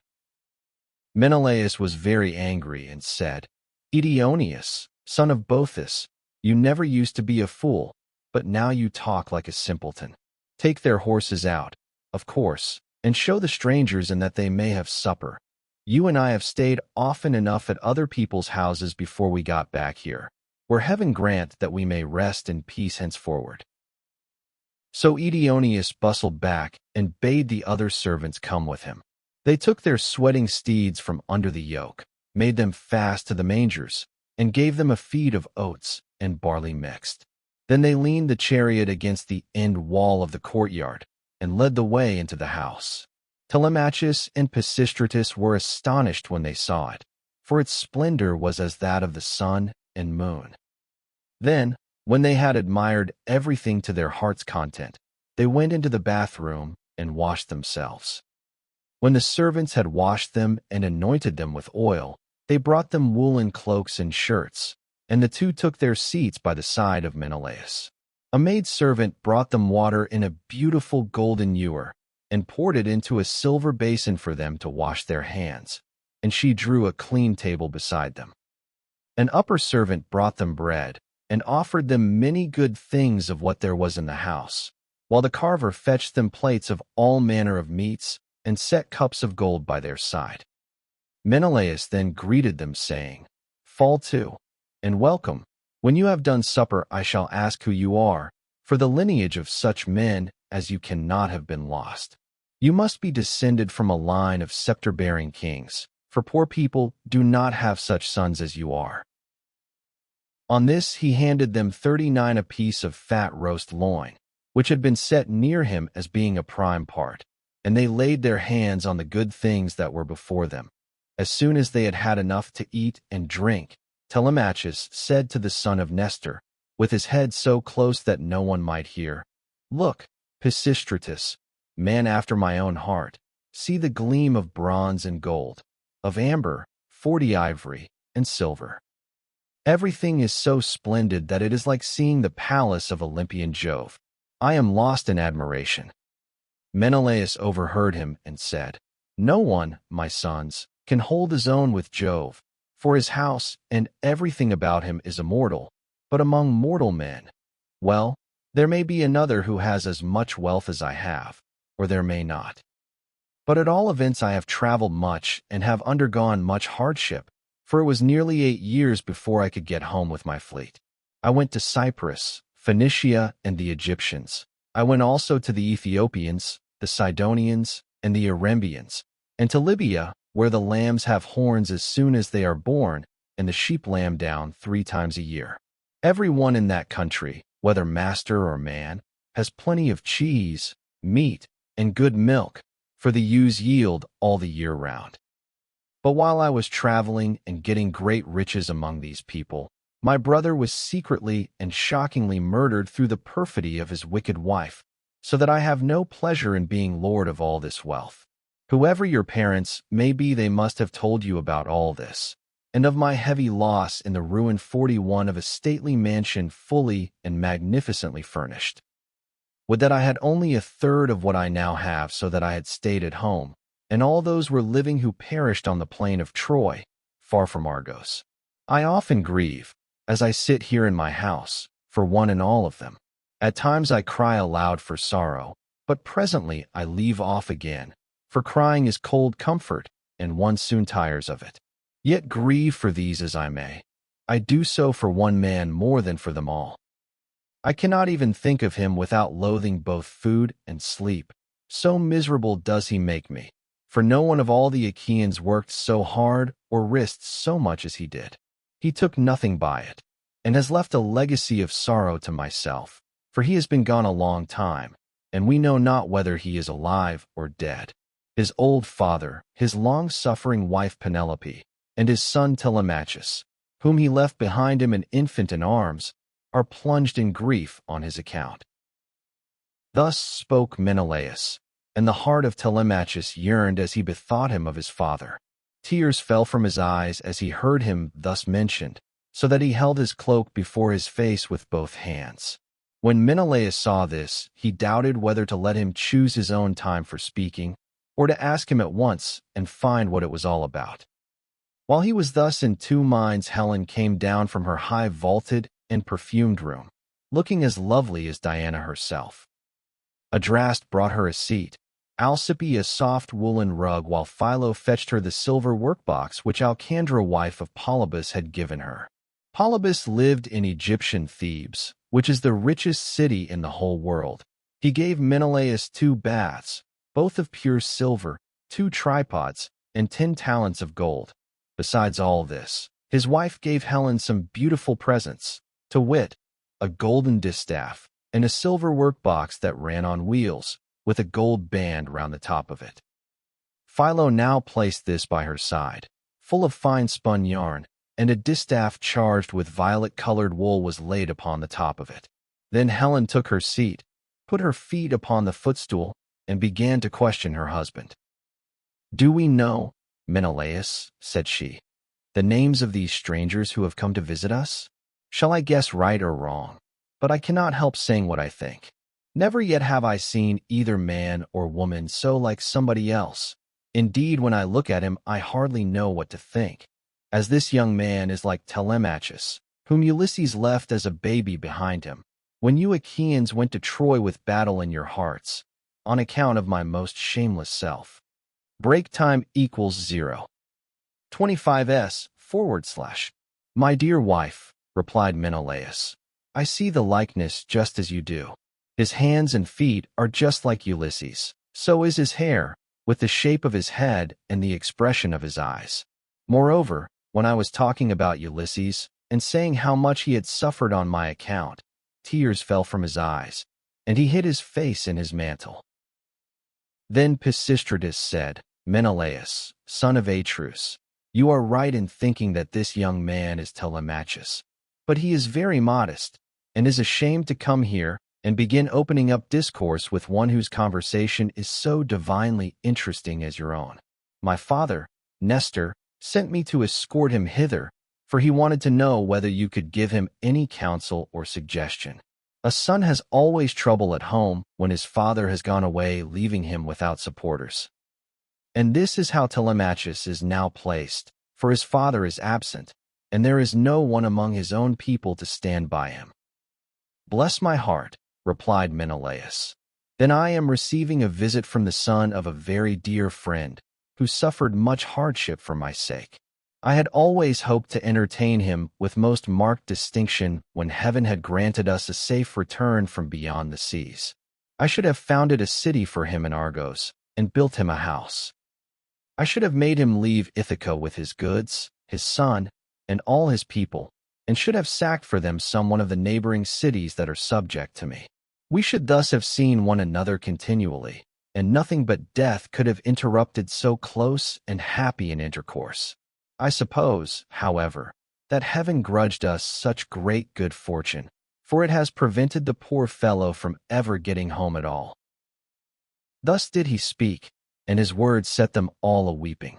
Helen wept, Telemachus wept, and so did Menelaus, nor could Pisistratus keep his eyes from filling, when he remembered his dear brother Antilochus, whom the son of bright dawn had killed.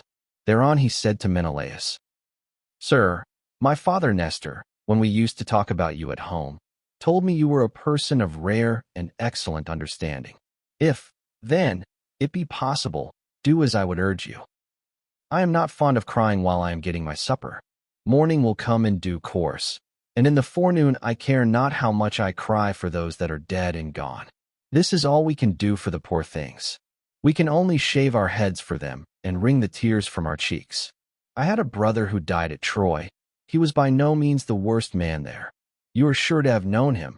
His name was Antilochus. I never set eyes upon him myself, but they say that he was singularly fleet of foot and in fight valiant. Your discretion, my friend, answered Menelaus, is beyond your years. It is plain you take after your father. One can soon see when a man is son to one whom heaven has blessed both as regards wife and offspring. And it has blessed Nestor from first to last all his days, giving him a green old age in his own house, with sons about him who are both well disposed and valiant. We will put an end therefore to all this weeping, and attend to our supper again. Let water be poured over our hands. Telemachus and I can talk with one another fully in the morning. On this Asphalion, one of the servants poured water over their hands, and they laid their hands on the good things that were before them. Then Jove's daughter Helen bethought her of another matter. She drugged the wine with an herb that banishes all care, sorrow, and ill humor. Whoever drinks wine thus drugged cannot shed a single tear all the rest of the day, not even though his father and mother both of them drop down dead, or he sees a brother or a son hewn in pieces before his very eyes. This drug, of such sovereign power and virtue, had been given to Helen by Paulina, wife of Thon, a woman of Egypt, where there grow all sorts of herbs, some good to put into the mixing bowl and others poisonous. Moreover, every one in the whole country is a skilled physician, for they are of the race of Paeon.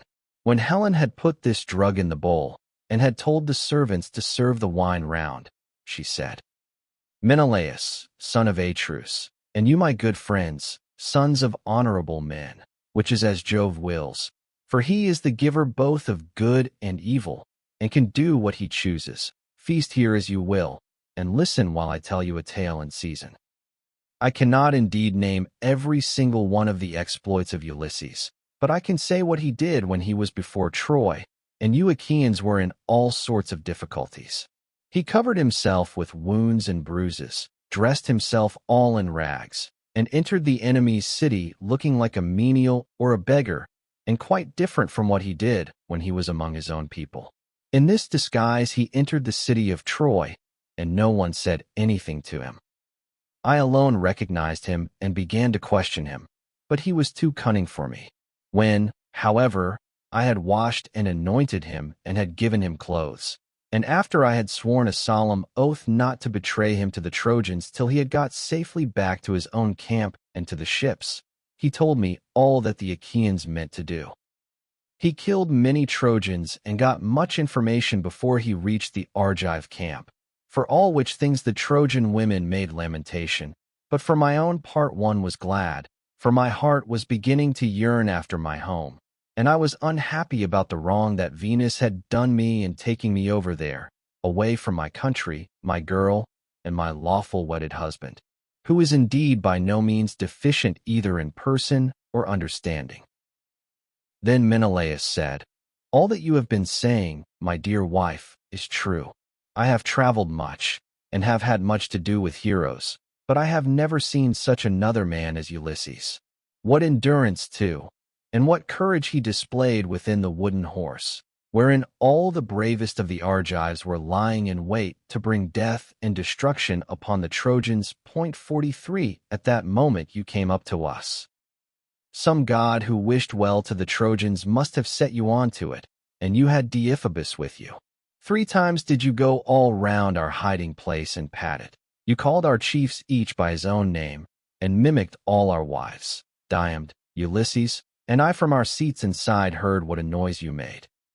Diomed and I could not make up our minds whether to spring out then and there, or to answer you from inside. But Ulysses held us all in check, so we sat quite still, all except Anticlus, who was beginning to answer you, when Ulysses clapped his 2 brawny hands over his mouth and kept them there. It was this that saved us all, for he muzzled Anticlus till Minerva took you away again." "How sad," exclaimed Telemachus, "that all this was of no avail to save him, nor yet his own iron courage. But now, sir, be pleased to send us all to bed, that we may lie down and enjoy the blessed boon of sleep." On this Helen told the maid servants to set beds in the room that was in the gatehouse, and to make them with good red rugs, and spread coverlets on the top of them with woolen cloaks for the guests to wear. So the maids went out, carrying a torch, and made the beds, to which a manservant presently conducted the strangers. Thus, then, did Telemachus and Pisistratus sleep there in the forecourt, while the son of Atreus lay in an inner room with lovely Helen by his side. When the child of morning, rosy-fingered dawn appeared, Menelaus rose and dressed himself. He bound his sandals on to his comely feet, girded his sword about his shoulders, and left his room looking like an immortal god.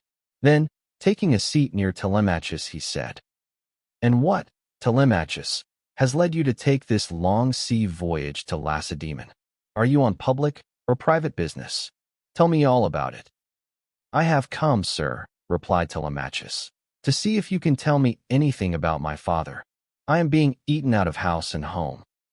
My fair estate is being wasted, and my house is full of miscreants who keep killing great numbers of my sheep and oxen, on the pretense of paying their addresses to my mother. Therefore, I am suppliant at your knees if haply you may tell me about my father's melancholy end, whether you saw it with your own eyes, or heard it from some other traveler. For he was a man born to trouble. Do not soften things out of any pity for myself, but tell me in all plainness exactly what you saw. If my brave father Ulysses ever did you loyal service either by word or deed, when you Achaeans were harassed by the Trojans, bear it in mind now as in my favor, and tell me truly all." Menelaus, on hearing this, was very much shocked. "So," he exclaimed, "these cowards would usurp a brave man's bed? A hind might as well lay her new-born young in the lair of a lion, and then go off to feed in the forest or in some grassy dell.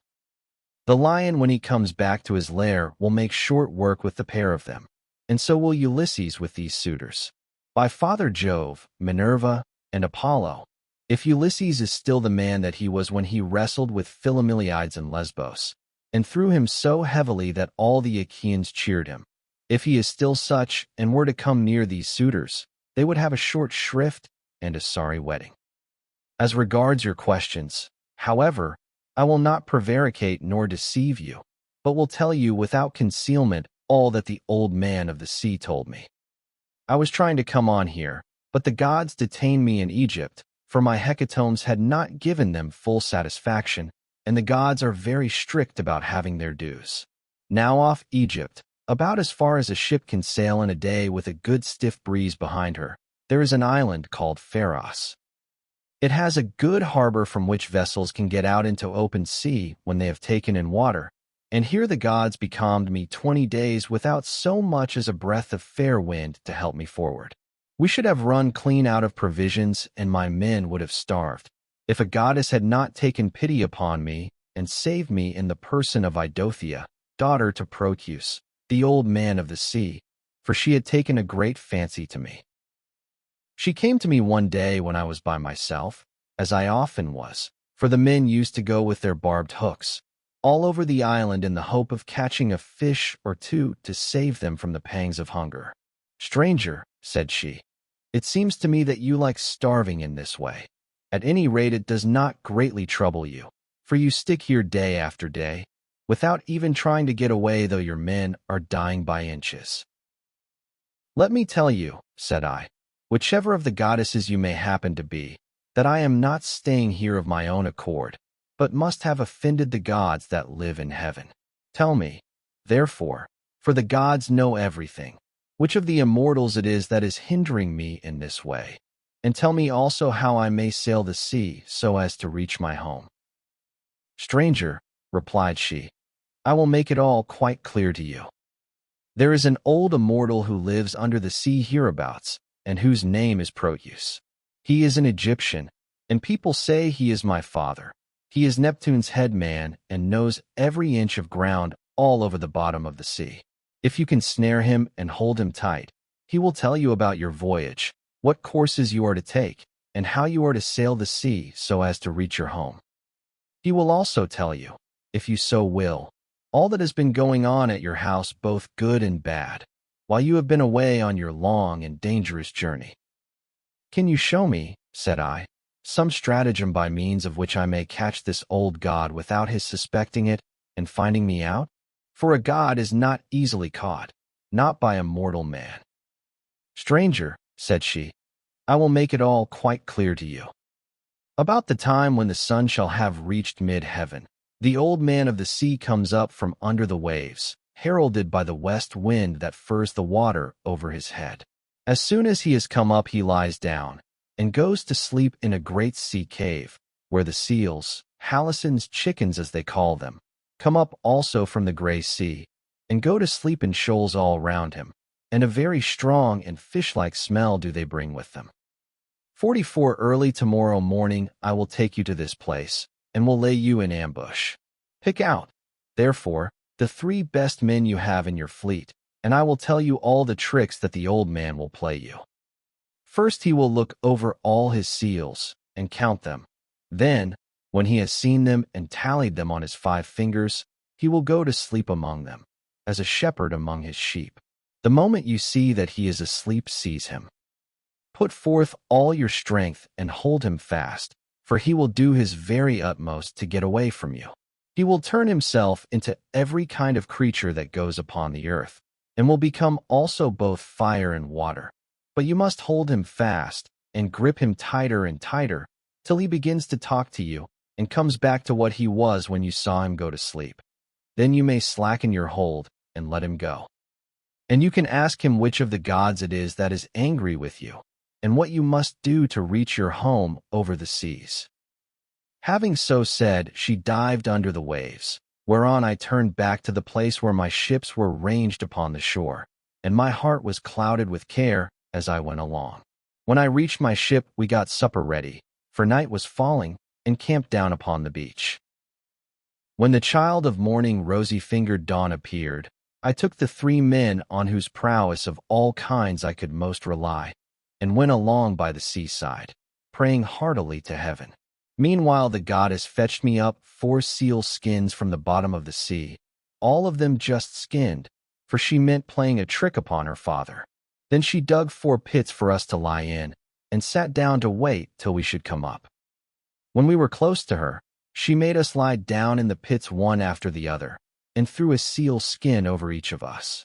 Our ambuscade would have been intolerable, for the stench of the fishy seals was most distressing. 45.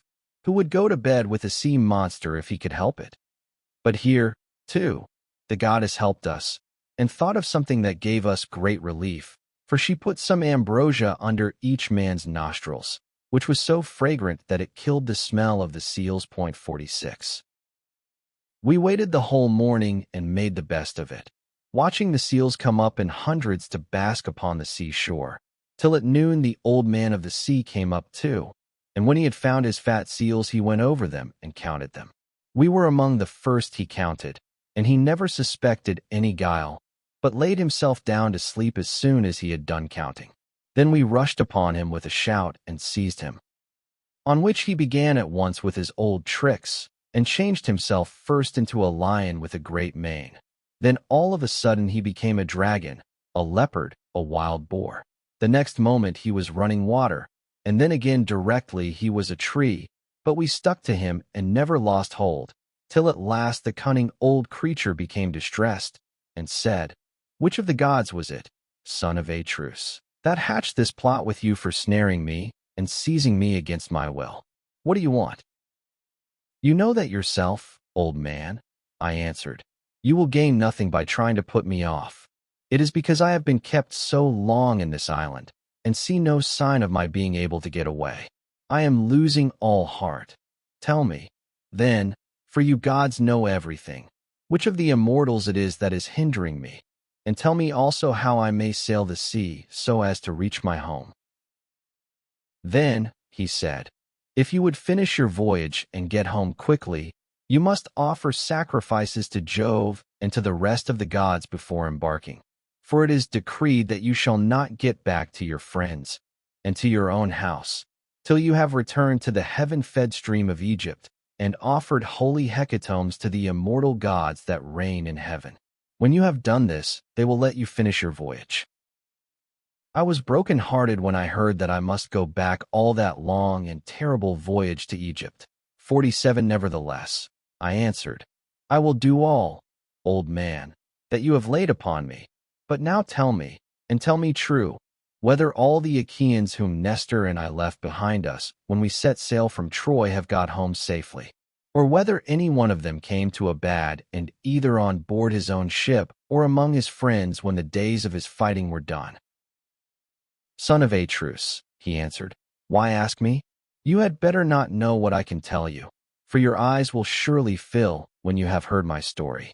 Many of those about whom you ask are dead and gone, but many still remain, and only 2 of the chief men among the Achaeans perished during their return home.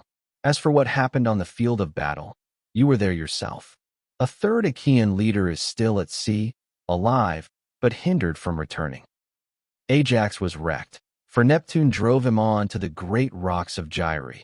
Nevertheless, he let him get safe out of the water, and in spite of all Minerva's hatred, he would have escaped death if he had not ruined himself by boasting. He said the gods could not drown him even though they had tried to do so, and when Neptune heard this large talk, he seized his trident in his 2 brawny hands and split the rock of Gyre in 2 pieces. The base remained where it was, but the part on which Ajax was sitting fell headlong into the sea and carried Ajax with it. So he drank salt water and was drowned. Your brother and his ships escaped, for Juno protected him, but when he was just about to reach the high promontory of Malea, he was caught by a heavy gale which carried him out to sea again sorely against his will, and drove him to the foreland where Thyestes used to dwell, but where Aegisthus was then living. By and by, however, it seemed as though he was to return safely after all, for the gods backed the wind into its old quarter, and they reached home. Whereon Agamemnon kissed his native soil, and shed tears of joy at finding himself in his own country. Now there was a watchman whom Aegisthus kept always on the watch, and to whom he had promised 2 talents of gold. This man had been looking out for a whole year to make sure that Agamemnon did not give him the slip and prepare war. When, therefore, this man saw Agamemnon go by, he went and told Aegisthus, who at once began to lay a plot for him. He picked 20 of his bravest warriors and placed them in ambuscade on one side the cloister, while on the opposite side he prepared a banquet. Then he sent his chariots and horsemen to Agamemnon and invited him to the feast, but he meant foul play. He got him there, all unsuspicious of the doom that was awaiting him, and killed him when the banquet was over, as though he were butchering an ox in the shambles. Not one of Agamemnon's followers was left alive, nor yet one of Aegisthus, but they were all killed there in the cloisters. Thus spoke Proteus, and I was broken-hearted as I heard him. I sat down upon the sands and wept. I felt as though I could no longer bear to live nor look upon the light of the sun. Presently, when I had had my fill of weeping and writhing upon the ground, the old man of the sea said, "Son of Atreus, do not waste any more time in crying so bitterly. It can do no manner of good. Find your way home as fast as ever you can, for Aegisthus may be still alive, and even though Orestes has been beforehand with you in killing him, you may yet come in for his funeral." On this I took comfort in spite of all my sorrow, and said, "I know, then, about these two. Tell me, therefore, about the third man of whom you spoke. Is he still alive, but at sea, and unable to get home? Or is he dead? Tell me, no matter how much it may grieve me." "The third man," he answered, "is Ulysses, who dwells in Ithaca. I can see him in an island sorrowing bitterly in the house of the nymph Calypso, who is keeping him prisoner, and he cannot reach his home, for he has no ships nor sailors to take him over the sea. As for your own end, Menelaus, you shall not die in Argos, but the gods will take you to the Elysian plain, which is at the ends of the world. There fair-haired Rhadamanthus reigns, and men lead an easier life than anywhere else in the world. For in Elysium there falls not rain, nor hail, nor snow, but Oceanus breathes ever with a west wind that sings softly from the sea, and gives fresh life to all men. This will happen to you because you have married Helen, and are Jove's son-in-law." As he spoke he dived under the waves, whereon I turned back to the ships with my companions, and my heart was clouded with care as I went along. When we reached the ships we got supper ready, for night was falling, and camped down upon the beach. When the child of morning, rosy-fingered dawn appeared, we drew our ships into the water, and put our masts and sails within them. Then we went on board ourselves, took our seats on the benches, and smote the grey sea with our oars. I again stationed my ships in the heaven-fed stream of Egypt, and offered hecatombs that were full and sufficient. When I had thus appeased heaven's anger, I raised a barrow to the memory of Agamemnon that his name might live forever, after which I had a quick passage home, for the gods sent me a fair wind. And now for yourself, stay here some 10 or 12 days longer, and I will then speed you on your way. I will make you a noble present of a chariot and 3 horses. I will also give you a beautiful chalice that so long as you live you may think of me, whenever you make a drink offering to the immortal gods." "Son of Atreus," replied Telemachus, "do not press me to stay longer. I should be contented to remain with you for another 12 months. I find your conversation so delightful that I should never once wish myself at home with my parents. But my crew whom I have left at Pylos are already impatient, and you are detaining me from them. As for any present you may be disposed to make me, I had rather that it should be a piece of plate. I will take no horses back with me to Ithaca, but will leave them to adorn your own stables, for you have much flat ground in your kingdom where lotus thrives, as also meadowsweet and wheat and barley, and oats with their white and spreading ears. Whereas in Ithaca we have neither open fields nor racecourses, and the country is more fit for goats than horses, and I like it the better for that. 48 None of our islands have much level ground, suitable for horses, and Ithaca least of all." Menelaus smiled, and took Telemachus's hand within his own. "What you say," said he, "shows that you come of good family. I both can, and will, make this exchange for you, by giving you the finest and most precious piece of plate in all my house. It is a mixing bowl by Vulcan's own hand, of pure silver, except the rim, which is inlaid with gold. Phaedimus, king of the Sidonians, gave it me in the course of a visit which I paid him when I returned thither on my homeward journey.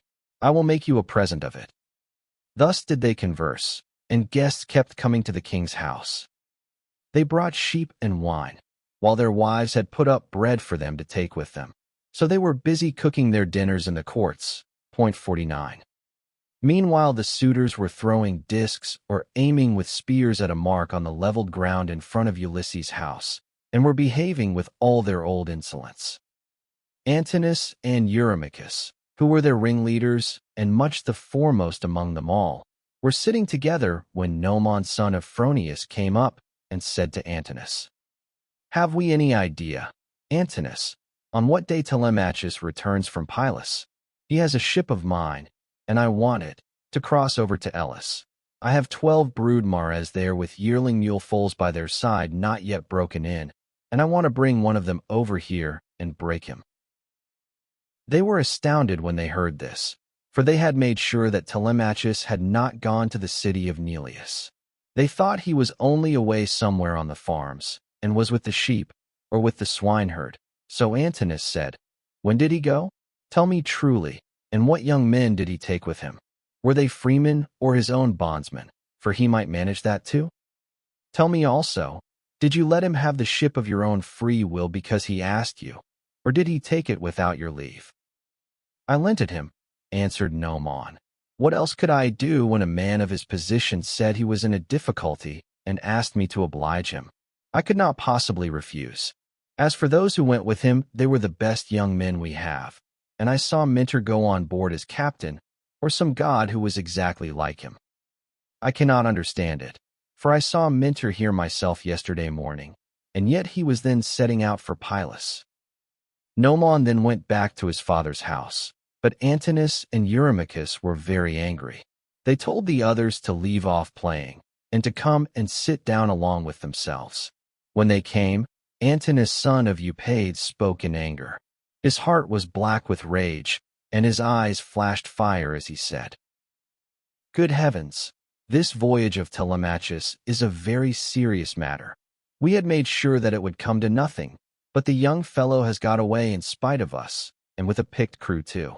He will be giving us trouble presently. May Jove take him before he is full grown. Find me a ship, therefore, with a crew of 20 men, and I will lie in wait for him in the straits between Ithaca and Samos. He will then rue the day that he set out to try and get news of his father. Break time equals 0. 25s, /. Thus did he speak, and the others applauded his saying. They then all of them went inside the buildings. It was not long ere Penelope came to know what the suitors were plotting, for a man's servant, Medon, overheard them from outside the outer court as they were laying their schemes within, and went to tell his mistress. As he crossed the threshold of her room, Penelope said, "Medon, what have the suitors sent you here for? Is it to tell the maids to leave their master's business and cook dinner for them? I wish they may neither woo nor dine henceforward, neither here nor anywhere else. But let this be the very last time, for the waste you all make of my son's estate. Did not your fathers tell you when you were children how good Ulysses had been to them, never doing anything high-handed, nor speaking harshly to anybody? Kings may say things sometimes, and they may take a fancy to one man and dislike another, but Ulysses never did an unjust thing by anybody, which shows what bad hearts you have, and that there is no such thing as gratitude left in this world." Then Medon said, "I wish, madam, that this were all, but they are plotting something much more dreadful now. May heaven frustrate their design. They are going to try and murder Telemachus as he is coming home from Pylos and Lacedaemon, where he has been to get news of his father." Then Penelope's heart sank within her, and for a long time she was speechless. Her eyes filled with tears, and she could find no utterance. At last, however, she said, "Why did my son leave me? What business had he to go sailing off in ships that make long voyages over the ocean like seahorses? Does he want to die without leaving anyone behind him to keep up his name?" "I do not know," answered Medon, "whether some god set him on to it, or whether he went on his own impulse to see if he could find out if his father was dead or alive and on his way home." Then he went downstairs again, leaving Penelope in an agony of grief. There were plenty of seats in the house, but she had no heart for sitting on any one of them. She could only fling herself on the floor of her own room and cry. whereon all the maids in the house, both old and young, gathered round her and began to cry too, till at last in a transport of sorrow she exclaimed, "My dears, heaven has been pleased to try me with more affliction than any other woman of my age and country. First I lost my brave and lion-hearted husband, who had every good quality under heaven, and whose name was great over all Hellas and Middle Argos. And now my darling son is at the mercy of the winds and waves, without my having heard one word about his leaving home. You hussies, there was not one of you would so much as think of giving me a call out of my bed, though you all of you very well knew when he was starting. If I had known he meant taking this voyage, he would have had to give it up, no matter how much he was bent upon it, or leave me a corpse behind him, one or other. Now, however, go some of you and call old Dolius, who was given me by my father on my marriage, and who is my gardener. Bid him go at once and tell everything to Laertes, who may be able to hit on some plan for enlisting public sympathy on our side, as against those who are trying to exterminate his own race and that of Ulysses." Then the dear old nurse Eurycleia said, "You may kill me, madam, or let me live on in your house, whichever you please, but I will tell you the real truth. I knew all about it, and gave him everything he wanted in the way of bread and wine. But he made me take my solemn oath that I would not tell you anything for some 10 or 12 days, unless you asked or happened to hear of his having gone, for he did not want you to spoil your beauty by crying. And now, madam, wash your face, change your dress, and go upstairs with your maids to offer prayers to Minerva, daughter of aegis-bearing Jove, for she can save him even though he be in the jaws of death. Do not trouble Laertes. He has trouble enough already. Besides, I cannot think that the gods hate the race of the son of Arcesius so much, but there will be a son left to come up after him, and inherit both the house and the fair fields that lie far all round it." With these words she made her mistress leave off crying, and dried the tears from her eyes. Penelope washed her face, changed her dress, and went upstairs with her maids. She then put some bruised barley into a basket and began praying to Minerva. "Hear me," she cried, "daughter of aegis-bearing Jove, unweariable.